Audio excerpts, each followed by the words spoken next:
What happens when a customer, even a customer who likes you guys, evolves from thinking about you as them, that great company, those guys, and stops thinking about you as something separate than them, but thinks of you together not as them, but as we?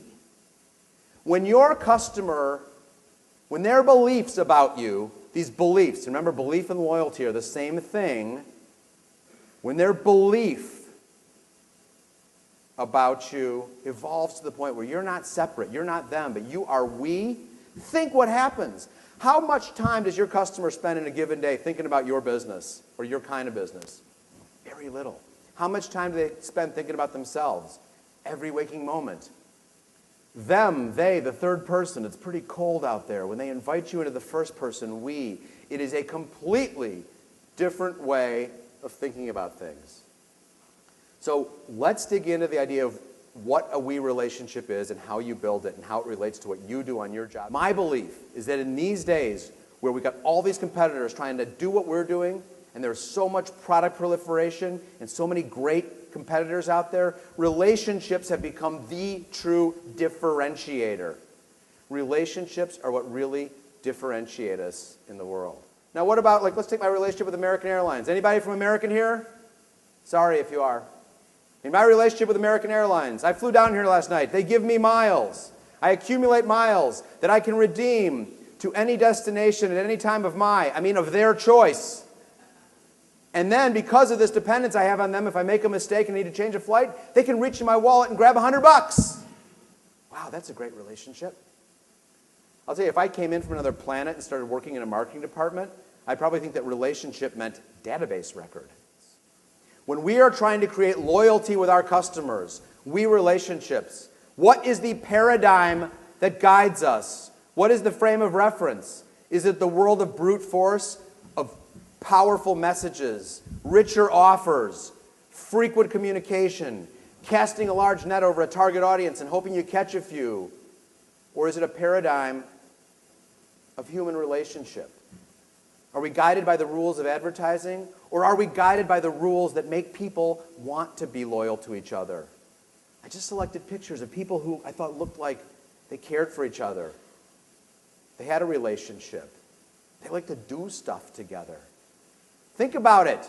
If I wanted to be your friend, what's your name? What? Patty. So Patty, let's say I want to be your friend. How would it work if I just called you up all the time and tried to create really cool messages to say when I called you and just interrupted you all the time? Would you want to be my friend? Of course not. Okay, so it doesn't work in real life. Let's be careful that we don't rely too much on these ideas of brute force that Darren and Larry and Roger and Don taught us about and all the world of advertising taught us about. Most of you don't do advertising, but let's be careful how much it can influence if we don't realize that unlearning it is hard. Let's base our ideas on the paradigm of human relationship. Recognize that every time you interact with a customer, only 3 things can happen. Think about this. You interact with a customer, what can happen? Your relationship gets better, right? Or maybe it stays the same. Or your relationship gets worse. Hopefully not. But think about it. Every time a customer comes in contact with your company, whether it's reading a piece of literature, calling your customer service line, if you're a retailer, interacting with somebody in your store, using your product, the relationship you have with them either gets better, stays the same, or gets worse. What does it feel like when you're really engaged in the moment with somebody, when you're in conversation, you're both really there? Now let's flip it around. What does it feel like when somebody is not engaged in the moment with you? How many times did this happen last week? You're on the phone with somebody, and you're talking, and you say something, and their response comes a split second late, right? What are they doing?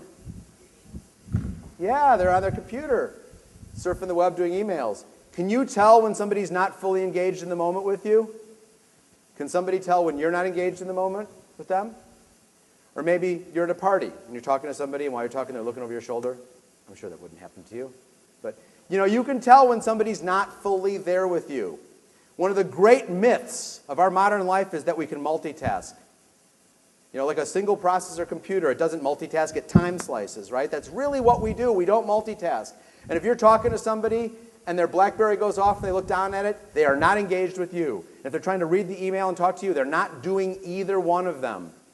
The first element of a relationship building encounter is full engagement. Full engagement. How many of you remember the movie 50 First Dates? Remember this? Adam Sandler, Drew Barrymore. It's probably too big a room. I'd ask you to say the plot, but I don't know if everybody could hear you, Avi. But what it is, if those of you don't know, they have this great first date, and the next day, Adam Sandler's character goes back to pick her up and go for their second date. She can't remember him. She's got a memory problem. And every day she forgets what happened the day before. Now, most people thought of this movie as a romantic comedy. To me, this was a business movie.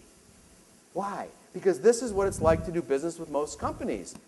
92% of Kimpton guests who said I'm in a relationship with them said I give them more business because of it, and 84% from Cold Stone.